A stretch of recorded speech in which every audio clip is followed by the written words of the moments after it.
D'abord, je vous remercie, je suis très contente d'être là. Je suis ici comme à chaque fois que je parle à l'université de jeux de rôle, à la fois en tant qu'universitaire et en tant que productrice, puisque je travaille dans le jeu de rôle depuis maintenant un certain temps. Je suis partie d'un double constat, le jeu de rôle est le fils du wargame, donc d'un jeu et de la fantasy, et il a noué d'importants liens avec la littérature de jeunesse dans un sens ou dans l'autre, puisque de nombreux jeux de rôle ont été adaptés d'œuvres de littérature de jeunesse, et à l'inverse, le jeu de rôle a donné lieu à une production, peut-être pas pléthorique, mais quand même, de livres dérivés de jeux. De son côté, la littérature de jeunesse est polymorphe et elle possède des caractéristiques particulières, notamment une certaine dimension ludique. C'est une pratique fictionnelle que Nathalie Prince rapproche d'une pratique orale, qui sont assez proches du jeu de rôle. Donc j'ai abrévié JDR ici, ça prend moins de place. Alors, je me suis posé une question. Le jeu de rôle n'est-il pas tout simplement une forme parmi d'autres de littérature de jeunesse ?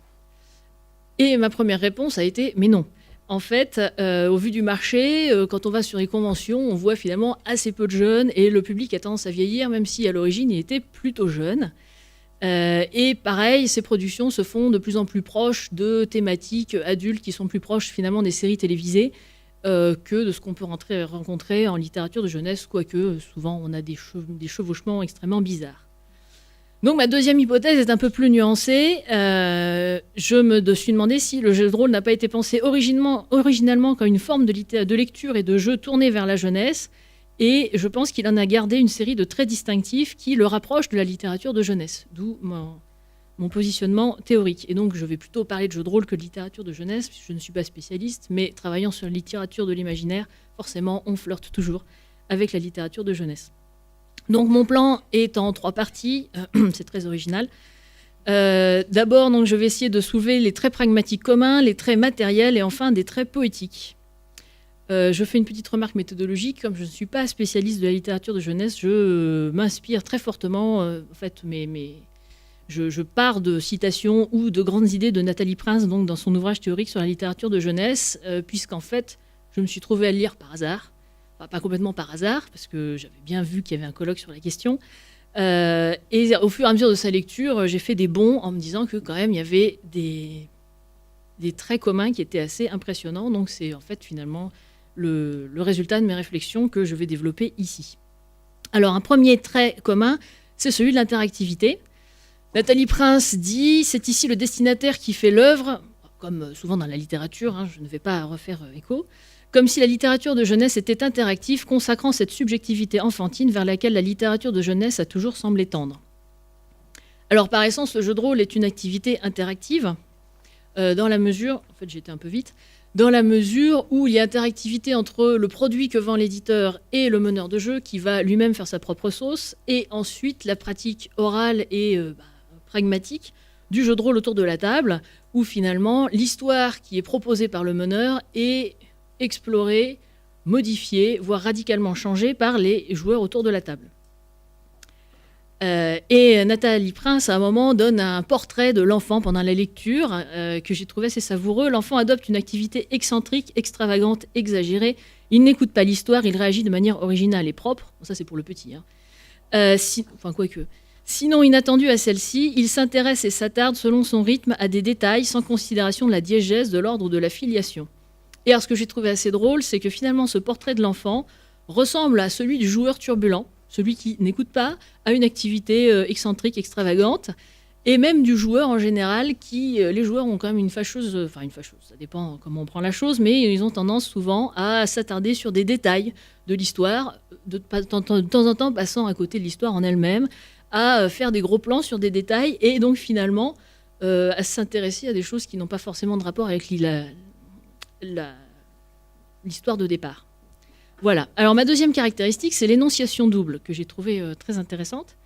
Nathalie Prince dit à un moment « Les écrivains, les dessinateurs destinent donc diversement leur travail en fonction d'une part d'un médiateur qui va acquérir le livre et qui doit être vite séduit par une couverture, un titre ou une référence critique, et d'autre part en fonction d'un enfant auditeur-lecteur. » Et alors ce qui est drôle, c'est que finalement ce principe d'énonciation double fonctionne dans le jeu de rôle, puisque les livres de jeux de rôle sont principalement achetés par ceux qui seront destinés à être meneurs, donc à tout lire et à mener la partie, donc ce que j'appelle le meneur-médiateur, qui en fait est la figure de l'adulte, voilà. on s'entend, et qui va proposer cette histoire aux joueurs qui, eux, vont avoir une deuxième lecture, mais qui ne sera pas la même, et surtout, ils ne vont pas tout lire. Donc finalement, le livre de jeu de rôle doit s'adresser à la fois aux meneurs et à la fois aux joueurs, et cette préoccupation est souvent très présente dans les produits de jeu de rôle, puisqu'on a des livres pour le meneur, des livres pour le joueur, et à l'intérieur de certains livres, on a des passages qui sont balisés comme pouvant être lus par tout le monde, et d'autres passages qui sont balisés comme étant spécifiquement réservés aux meneurs. Voilà. Alors parfois, on a des erreurs d'aiguillage, mais globalement, cette double énonciation est bien balisée. Troisième caractéristique, c'est l'oralité. Il apparaît premièrement que la narration enfantine suppose la possibilité de sa reproduction orale, c'est de l'écrit qui peut être dit ou redit. Et effectivement, si on se penche sur les ouvrages de jeux de rôle, les marques d'oralité sont omniprésentes dans le jeu de rôle. On a des choses typographiques, on a de l'italique, on a évidemment des guillemets, on a un langage qui est assez oral, on a des passages qui sont dits parfois explicitement à lire, par exemple des répliques ou des dialogues entre personnages, ou même des descriptions parfois. Souvent, on s'adresse au lecteur. Et souvent aussi, la voix des personnages non-joueurs, enfin les personnages non-joueurs sont représentés davantage par ce qu'ils disent. Donc on a un paragraphe qui est, disons, la citation type du personnage non-joueur, bien plus que par une longue description objective. Puisque finalement, c'est par l'oralisation de ces personnages qu'ils vont prendre vie. D'autre part, évidemment, le jeu de rôle est une pratique orale. Je ne l'ai pas dit, mais enfin, ça me paraissait évidente. Et cette pratique orale n'est pas seulement narrative. Nathalie Prince souligne, en même temps qu'on lit, on commente, on contredit, on s'étonne, l'enfant n'est pas passible, il double l'écrit d'un exercice oral. Or, en fait, le jeu de rôle est une activité orale de narration, on raconte ensemble une histoire, mais aussi de commentaires. Nombreux sont les commentaires autour de la table sur la prestation d'un des joueurs, sur éventuellement s'il y a une ficelle de scénario énorme, quelqu'un va s'exclamer « Oh là, mais c'est n'importe quoi ».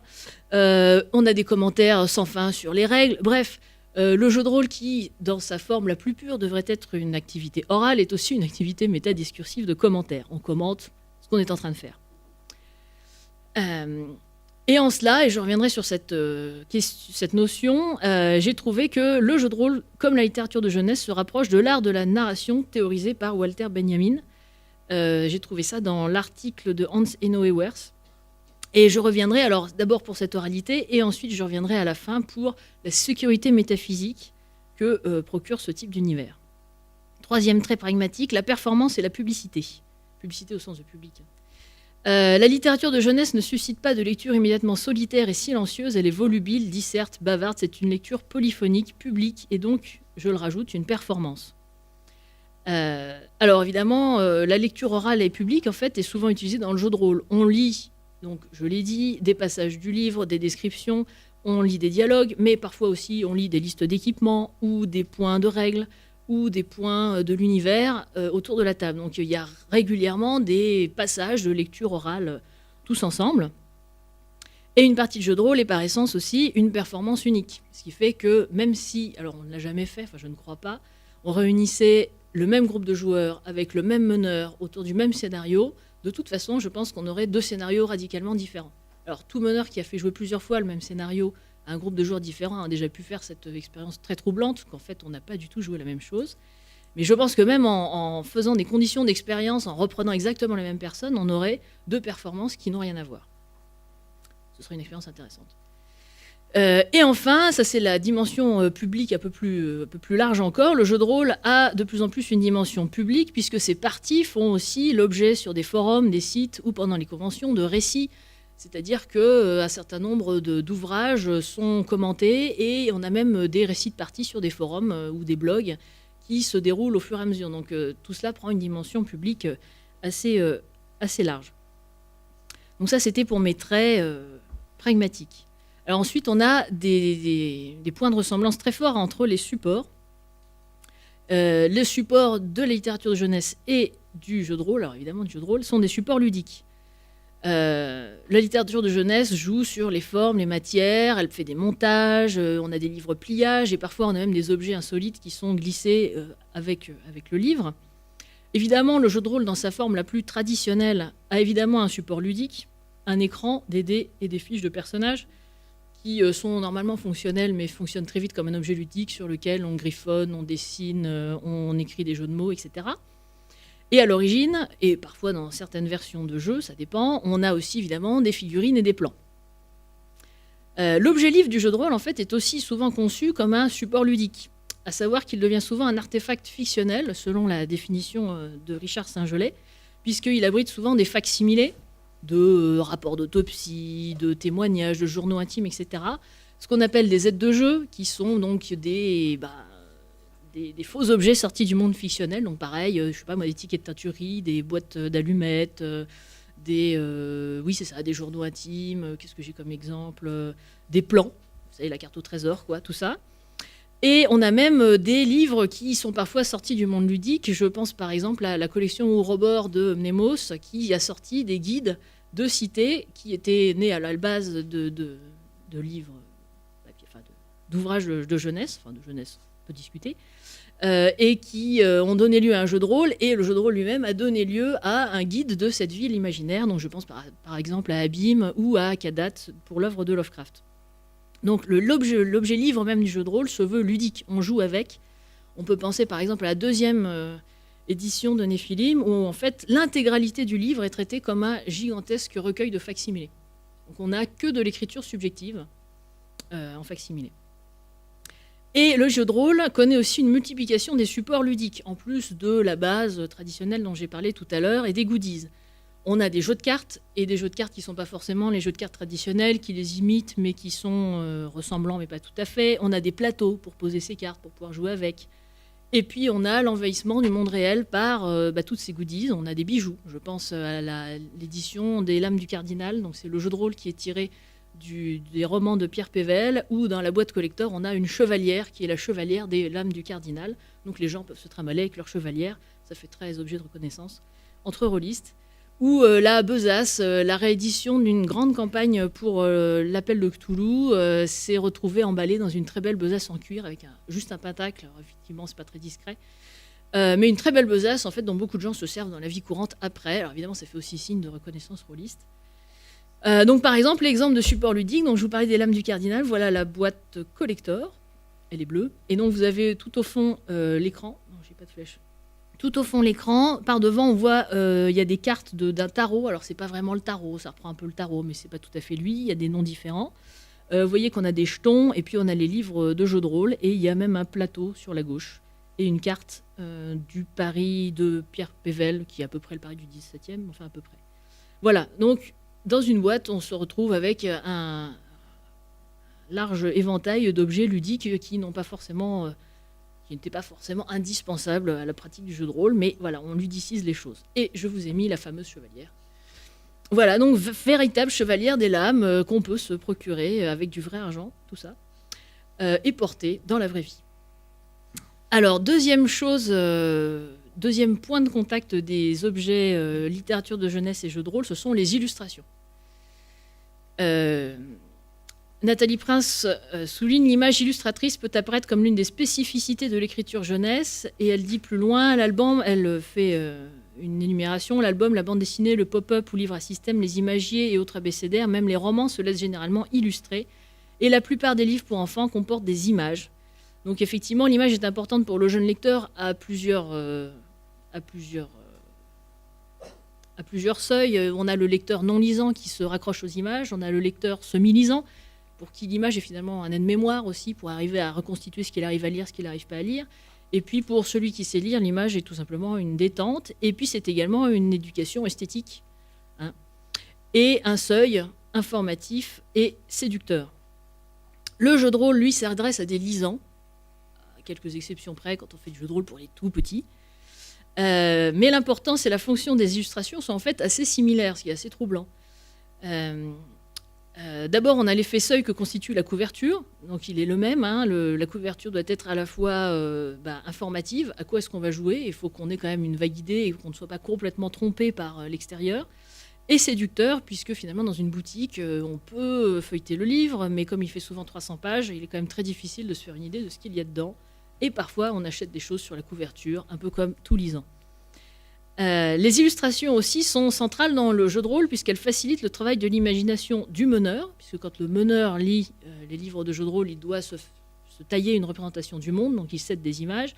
et des joueurs. Et l'intérêt évidemment des illustrations, c'est de se créer des référents communs entre les différents joueurs et le meneur pour qu'on n'imagine quand même pas tous des choses complètement différentes. Donc il y a une espèce d'ancrage imaginaire très important. Et du coup, alors ça c'est le contre-coup qui n'est pas forcément bon pour l'image, le rôle imparti narrativement à l'image reste minime.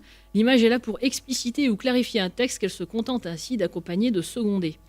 Et effectivement, quand on est dans la pratique, dans le travail d'éditeur de jeux de rôle, on se rend compte que l'illustrateur, il y a des exceptions parfois, certains auteurs travaillent de concert avec les illustrateurs, voire parfois l'illustrateur est premier, mais c'est très rare. En général, les auteurs ou les rédacteurs créent leur texte, font ce qu'on appelle un brief illus, entre guillemets, donc un petit texte expliquant ce qu'on veut comme illustration, et donnent la commande à l'illustrateur qui fait ce qu'il peut pour contenter les auteurs. D'où effet quand même, d'où rôle assez secondaire, ce qui est parfois un peu triste, parce que je pense que les illustrateurs ont aussi une belle imagination graphique. Et enfin, je souligne que le jeu de rôle utilise d'autres types d'images, plans, cartes, schémas. Et enfin, je fais aussi remarquer qu'il y a une illustration qui est absolument privilégiée dans le jeu de rôle, c'est celle de l'écran de jeu. Alors j'en ai mis là, non ça c'était la couverture seuil. Alors l'écran de jeu, voilà, c'est cette espèce de paravent, on l'appelle aussi le paravent, qu'on déplie devant le meneur pour qu'il cache ses jets de dés, son petit matériel, il le cale avec son café. Et donc c'est une illustration privilégiée. Pourquoi ? Parce que finalement quand les joueurs se tournent vers le meneur de jeu, ce qui arrive dans 80% des cas, c'est la première image qu'ils voient, c'est même une image écran. Donc ils ne voient que ça, c'est finalement l'illustration fondamentale, celle qu'on regarde pendant toutes les parties, donc parfois pendant des centaines d'heures. Et donc cette illustration est absolument capitale. Alors j'en ai mis quelques-unes. On peut voir qu'il y a des styles extrêmement différents, du style abstrait sur la droite en noir avec Néphilim, l'illustration flamboyante pour Agone en haut à gauche. Vous avez une illustration juste en dessous plus réaliste, c'est celle pour l'appel de Cthulhu. Mais quand on regarde au fond, on voit des statues, elles sont euclidiennes, mais leur vue est peut-être insupportable. Et en dessous, j'ai mis un écran qui a une dimension beaucoup plus narrative avec des dragons. C'est celui de la nouvelle édition de Stormbringer qui s'appelle Moonblade. Voilà, d'où l'écran, c'est une illustration qui est évidemment centrale puisqu'on on la regarde beaucoup. Je voulais parler des couvertures seuils, je sens que le temps glisse. Voilà, c'était pour montrer qu'il y a des seuils. Et par exemple, dans les éditions de Néphilim, on voit très vite que la couverture est aussi un indicateur, puisque la plupart des couvertures, comme vous voyez, sont de type plutôt abstraite, un peu ésotérique, bizarre. Sauf celle où on a un personnage, qui était celle de la 3e édition du livre pour les joueurs, où la 3e édition se voulait revenir à quelque chose d'un peu plus super-héros et voulait attirer un public plus jeune. D'où une figuration sous la forme d'un personnage qui est quand même beaucoup plus facile à appréhender qu'un astrolabe étrange sur fond ésotérique de gravure. Voilà. Alors, je passe à des traits poétiques, de la poétique, donc de la littérature de jeunesse et du jeu de rôle. Alors, la première chose, c'est le didactisme. Alors, le didactisme en jeu de rôle, c'est quelque chose d'assez étrange, puisqu'en fait, les rôlistes sont finalement en situation artificielle d'apprenants, quand ils sont face à un nouveau monde fictionnel ludique. C'est-à-dire que les enfants apprennent des choses sur le monde réel, le rôliste, lui, doit apprendre des choses sur un nouveau monde qui existe, donc ils sont quelque part, effectivement, en situation d'apprenant. Et si on regarde les livres de jeux de rôle, tout est mis en forme de manière, je pense, assez inconsciente. Je pense que personne ne s'est dit, oui, les rôlistes sont des apprenants, alors il faut hiérarchiser l'information. Non, non. Finalement, c'est quelque chose qu'on apprend à l'école et qu'on a reproduit, je pense, comme ça. Le jeu de rôle est par essence didactique, donc il y a beaucoup de discours explicatifs et des livres, des informations qui sont toujours hiérarchisées. Donc découvrir un jeu de rôle, c'est découvrir un nouveau lexique. Donc généralement, les livres de base sont remplis de glossaires, voire des encarts où on met des définitions. Les règles partent évidemment toujours du plus général, qui est le moteur de jeu. Pour réussir une action, on prend un dé temps, hop, on le jette, il faut faire en dessous, point. Bon, ça c'est facile. Et au fur et à mesure qu'on dérive dans les règles, on se met à entrer dans des considérations de plus en plus byzantines. Jusqu'au moment où on fait des extensions de règles dans d'autres livres qu'on vous vend, et où là, ça devient très, très byzantin. Et pareil, la description du monde part évidemment du plus large, la description du monde en général qui a un niveau de détail extrêmement grossier, et au fur et à mesure des extensions du jeu, entre dans le détail, jusqu'à baliser carrément des quartiers, ou des villes, voire des appartements. Et alors, ce qui est très drôle, c'est qu'en effet retour, certains suppléments de jeux de rôle qui sont plutôt réalistes, alors on ne peut pas forcément dire que Cthulhu et l'univers de Lovecraft soient réalistes, mais enfin quand même il y a un fond de réalisme, Certains suppléments de jeux de rôle sont du coup, à l'inverse, très proches des encyclopédies historiques. Je pense justement à Cthulhu qui sort des extensions sur les années 20, sur 1890. Ils ont sorti un supplément de 400 pages sur le Londres des années 90. Autant dire qu'on est quand même très très proche du livre d'histoire, surtout qu'on croise peu de créatures Lovecraftiennes et beaucoup de reproductions de gravures d'époque sur la taille des moustaches, quel chapeau portait-on, les robes des femmes, les vestes des hommes, quelle canne adopter, qu'est-ce que c'est qu'une canne épée, etc. Donc finalement, le didactisme rôliste parfois se double même d'un didactisme historique assez drôle. Alors, deuxième trait poétique commun, c'est le personnage, qui est central à la fois dans la littérature de jeunesse et dans le jeu de rôle. Alors, en littérature de jeunesse, Nathalie Prince fait remarquer que le personnage est plus fonctionnel que mimétique. Alors du coup, je peux m'interroger sur cet équilibre dans le jeu de rôle. Dans le jeu de rôle, on a un équilibre entre fonctionnalisme et mimétique. À savoir qu'un personnage de jeu de rôle, à l'origine, est fonctionnel. Il sait, 1, se battre, ou 2, baratiner des gens, ou 3, séduire, 4, aller voler des gens, être discret, enfin bref. C'est une fonction. Qu'est-ce que je vais faire autour de la table? Comment est-ce que je vais agir sur le monde autour de moi? D'où tout cela est retransmis par des listes de caractéristiques ou d'attributs. Est-ce que je suis grand? Est-ce que je suis petit? Fort? Beau? Pas beau? Intelligent? Pas très intelligent? Sachant que l'intelligence, c'est toujours quelque chose d'extrêmement délicat à manier en termes de jeu, puisqu'on a un joueur derrière qui, lui, a un cerveau. Et par une liste de compétences ou de traits. Bref, qu'est-ce qu'on sait faire?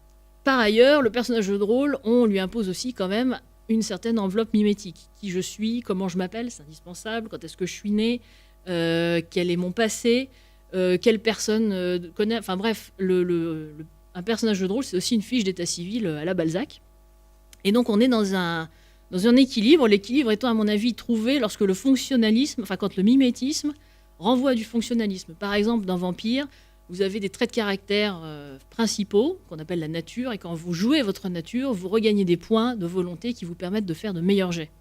Du coup, en fait, on a à la fois un mimétisme, une fonction mimétique qui va donner un trait à un personnage, mais qui a une fonction dans le jeu, qui va lui permettre de mieux réussir certaines choses. De même, on peut investir des points pour avoir des contacts, des alliés, ce qui finalement définit un carnet d'adresses, donc c'est plutôt mimétique. Seulement, ça a une fonction, puisqu'on appelle ces alliés selon des règles très précises pour venir nous aider dans la fiction. Du coup, il y a vraiment un grand rapport entre les deux. Deuxième chose, le personnage de littérature de jeunesse est un être désirant, comme s'il n'était réduit à n'être que l'élément cohérent, le fil directeur d'une intrigue assimilée à une quête, celle du désir. Alors la quête et le désir du personnage de jeu de rôle, ça me paraît être très important parce que ça motive son action et ça dissimule l'artifice de la fiction. Il n'y a rien de pire qu'une table de joueurs qui n'a aucune motivation et qui va faire le scénario parce qu'ils sont là pour jouer. Hein. Alors ils n'ont aucune raison de le faire, mais ils vont y aller parce que quand même ils sont là pour jouer, sinon il n'y a pas de scénario, on ne va rien faire. Et voilà. Et donc ça c'est vraiment le pire. Donc on essaye de donner des motivations aux joueurs. Je vais sauver la princesse parce que c'est ma cousine. Ou je vais aller faire la mission qu'on me donne parce que j'ai besoin d'or pour comploter contre mon père ou je ne sais pas quoi. Ce désir maintenant est souvent inscrit dans le dispositif du jeu lui-même. On joue soit des néphilim ou des vampires qui cherchent un état de pureté originelle. On peut jouer des inspirés qui se battent contre les méchants du masque. On peut jouer des flics, ça c'est facile, on résout des enquêtes, c'est notre travail. On peut jouer des investigateurs. Voilà, on cherche des choses sur le mythe de Cthulhu. Alors, quand on croise un profond, on y va parce qu'on a une vraie motivation. On est investigateur, quoi. Voilà. Donc ça, souvent, pareil, c'est le dispositif du jeu qui met en avant cette motivation, histoire qu'on dissimule un peu l'artifice de la fiction. On n'est pas juste autour d'une table pour jouer. Et troisième point, l'identification trouve son accomplissement quand le personnage vieillit au sein même de l'œuvre en suivant l'âge de ses lecteurs. Le vieillissement du personnage, c'est un mécanisme important et il est même capital dans le jeu de rôle puisque c'est en vieillissant, le personnage finalement devient plus mimétique que fonctionnel. Il commence à acquérir, alors il a perdu des proches, il a perdu des membres, il a des cicatrices, enfin il a un passé tragique, etc. Au point même que parfois on se retrouve avec des personnages qui sont beaucoup moins fonctionnels parce que du coup ils savent faire beaucoup moins de choses, mais auxquels on est beaucoup plus attaché parce qu'ils sont beaucoup plus proches de la réalité d'une personne. Et cela d'autant plus qu'il y a un effet de temps qui est très important, enfin qui est très intéressant à mon avis, c'est que le passé du personnage, donc ses aventures, se superposent au passé du joueur. Puisqu'en fait, ces aventures du personnage, c'est aussi du temps qu'il a passé à jouer autour d'une table avec un groupe d'amis. Et en plus, ces amis sont les témoins de se passer du personnage. Du coup, il y a quelque chose de très très fort sur la temporalité qui se crée. D'où parfois les drames où on a expliqué que les héroïnes devenaient fous parce que leur personnage était mort. Bon, je pense qu'on va peut-être pas parler de ça. Mais effectivement, il y a un investissement affectif qui est souvent très très fort du fait de cette prise de réalité du personnage qui est en rapport avec le temps qui y est passé, et notamment le temps que les joueurs passent autour de la table. Enfin, intertextualité et stéréotypie, et là, tempus fugit. La littérature de jeunesse est un vaste champ d'intertextualité. Son fonctionnement poétique serait établi sur des codes précis de reprise, d'écho, de répétition, donc c'est toujours Nathalie Prince, et de récurrence qui sans doute contribuent à produire de la stéréotypie. Je souligne que ce fonctionnement est à la fois un outil didactique, on apprend des grandes catégories, le grand méchant loup, les petits cochons qui sont un peu pas très malins, tout ça. Un outil de concision, ça permet d'aller au cœur de l'action très vite, et une ouverture vers la variation. Après, on peut jouer avec les stéréotypes. On retrouve ce rapport à l'intertextualité et à la stéréotypie dans le jeu de rôle, et ce, par exemple, dès la création des personnages, puisqu'on peut jouer... Alors, au départ, on jouait 3 stéréotypes, qui étaient les mêmes dans le jeu vidéo d'ailleurs, qui sont en fait la reprise des 3 grandes catégories indo-européennes, le mage, le guerrier, le voleur. Ce sont les 3 fonctions indo-européennes, tout simplement. On peut jouer aussi des stéréotypes un peu culturels. Alors, par exemple, liés aux éléments. Dans Néphilim, on joue des Néphilim qui sont reliés aux 4 éléments, plus un 5e qui est la lune. Évidemment, le feu, c'est plutôt la guerre, et l'air, c'est plutôt l'intelligence. Et puis, on a aussi des systèmes de création de personnages avec des croisements. Par exemple, dans Les Lames du Cardinal, on prend 2 stéréotypes et on les croise pour faire un personnage. Donc des stéréotypes du XVIIe siècle, puisqu'on joue dans l'univers de Pévelde, on peut croiser un mousquetaire et un libertin. Et pof, on joue un mousquetaire libertin. Voilà, ce qui est plutôt assez bien fait. Et même dans les livres de jeux de rôle, les livres de base, on a souvent ce qu'on appelle les personnages prétirés qui sont rien d'autre finalement que la concrétisation des stéréotypes qu'avaient les auteurs quand ils ont créé ces classes-là. Voilà, c'est une espèce de guide. Alors vous jouez un guerrier, ben voilà ce que vous pourriez faire, bla. Vous pourriez faire différemment aussi. L'intertextualité de la littérature de jeunesse provient de références souvent scolaires, alors scolaires au sens très large du terme. Souvent, c'est aussi les parents qui fonctionnent comme ça, mais les fables, les contes, tout ça, enseigné dès le plus jeune âge, donc par différents canaux. C'est pas que l'école, heureusement. Ou malheureusement, je ne sais pas. L'intertextualité et la stéréotypie dans le jeu de rôle vient plutôt de ce qu'on appellerait la culture geek avec David Perron. Et fonctionne sur le principe d'écart minimal, alors sur un principe d'écart minimal qui n'est pas forcément celui qu'entendait Marie-Laure Ryan à propos des mondes fictionnels et des mondes possibles. Donc je rappelle de quoi il s'agit. Donc ce principe d'écart minimal, j'ai repris la formulation de Françoise Lavocat parce qu'elle est très claire. Selon ce principe qui permet d'évaluer les propositions concernant des mondes textuels, le lecteur remplit les blancs du texte en imaginant le monde fictionnel aussi proche que possible du monde actuel. Donc on dit, voilà, il y a un château, et là, pouf, on balance un château du monde réel, à moins qu'on nous dise que les châteaux dans ce monde-là sont ronds. Auquel cas, on va recentrer la chose. L'import d'informations en provenance du monde actuel n'est bloqué que quand cette information contredit, donc les châteaux ronds, les vérités établies par le texte pour le monde fictionnel. Alors il me semble que ce principe d'écart minimal n'est pas exactement le même, ne fonctionne pas exactement ainsi dans le jeu de rôle, puisqu'il me semble que l'un des modes de référence de ce principe d'écart minimal est celui de la culture geek. C'est-à-dire que l'encyclopédie de référence pour ce principe d'écart minimal n'est pas nécessairement l'encyclopédie réelle du lecteur, mais bien plutôt un tissu de référence xéno-encyclopédique, là je reprends les concepts de Saint-Gelais, qui fait sens pour la communauté rôliste. On peut très facilement dire, voilà, c'est un vaisseau comme l'étoile noire, point. Et là, la référence, elle n'est pas faite sur le monde réel, mais elle est bien faite sur un monde fictionnel, mais qui est commun à tous les gens qui sont autour de la table. Ça va très vite, c'est très pratique. Mais effectivement, le monde de référence, c'est pas le nôtre, c'est quand même celui de Star Wars. Oui, voilà, je savais bien que c'était trop long, comme d'habitude. Mais j'ai bientôt fini. Alors, ça permet une... je vais passer sur Nathalie Prince. Tout ça permet une gestion économique de la fiction et de la narration. Donc, en effet, le jeu de rôle a besoin d'une certaine rentabilité narrative. D'abord parce que c'est une pratique d'improvisation. Du coup, le meneur de jeu ou les joueurs, mais surtout le meneur, quand on lui demande on entre dans une auberge, elle n'était pas forcément prévue ou décrite dans le scénario ou dans le livre, il faut qu'il improvise une auberge. Et du coup, en improvisant, forcément, il puise dans ce fond de référence intertextuelle et stéréotypée de l'aubergiste bedonnant, de la jolie petite serveuse avec la jupe un peu courte et à la poitrine opulente, etc. Bon, c'est un peu machiste ce que je viens de dire. C'est pas très gender study. Mais en plus, oui, non. D'autre part, on a aussi un problème de multiplication. Il faut se rendre compte qu'un scénario de jeu de rôle, c'est beaucoup plus long qu'un scénario de cinéma. Alors quand on voit le temps que prennent par exemple parfois les scénaristes, voilà, c'est beaucoup plus long qu'un scénario de cinéma, et surtout à partir d'un monde fictionnel de jeu de rôle, on va créer un nombre de scénarios invraisemblables par rapport à ce qu'on ferait au cinéma avec un même monde fictionnel. Du coup, il faut quand même s'appuyer sur une certaine rentabilité économique du jeu de rôle pour pouvoir créer 5, 10, 15, 20, 25 histoires dans le même monde. Ce qui est quand même pas forcément évident. D'où, évidemment, de temps en temps, on fait appel à, enfin souvent, on fait appel à de l'intertextualité, de la stéréotypie, ne serait-ce que parce que il faut avoir une rentabilité narrative bien supérieure à beaucoup de médias, en fait. Et plus profondément, probablement que cette intertextualité, cette stéréotypie relève d'un besoin de stabilité métaphysique, peut-être, face à la complexité du monde. Le jeu de rôle est une narration sérielle au long cours qui repose donc sur l'intertextualité et la stéréotypie. Et, alors je cite Anne Besson, expliquait dans sa thèse « Le but ultime de l'activité, alors elle disait de lecture, mais je veux dire fictionnelle, est de fournir en contrepoint des complexités de l'existence humaine des modèles d'une conciliation efficace, d'une cohérence possible contre le chaos quotidien, et de résoudre le dilemme de l'identité, où le sujet se veut toujours identique à lui-même dans la diversité de ses états successifs. » Et si on donne crédit à Anne Besson, on peut se dire que, en tant que narration sérielle, intertextuelle et un peu stéréotypée, le jeu de rôle constituerait alors une expression privilégiée de cette quête de sens et de stabilité dans le monde qui nous entoure.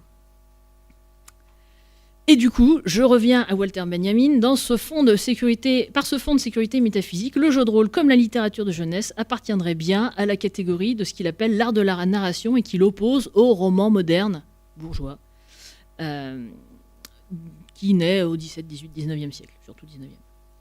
Alors, en conclusion, et je n'ai dépassé que 2 minutes, donc il existe bien des points de ressemblance entre le jeu de rôle et la littérature de jeunesse. Il s'explique probablement par la filiation qui est désormais très lointaine au point qu'on a tendance à l'oublier, en fait, qui permet de repenser, ça c'est pour les théoriciens du jeu de rôle comme moi, de repenser certains données du jeu de rôle qui paraissent évidents et qui en fait ne le sont pas et qui viennent très probablement de cette filiation. Et ces similitudes me semblent être la marque de la réjuvénation des cultures et des pratiques adultes qui viennent puiser de plus en plus aux sources de la culture d'enfance. Je vous remercie.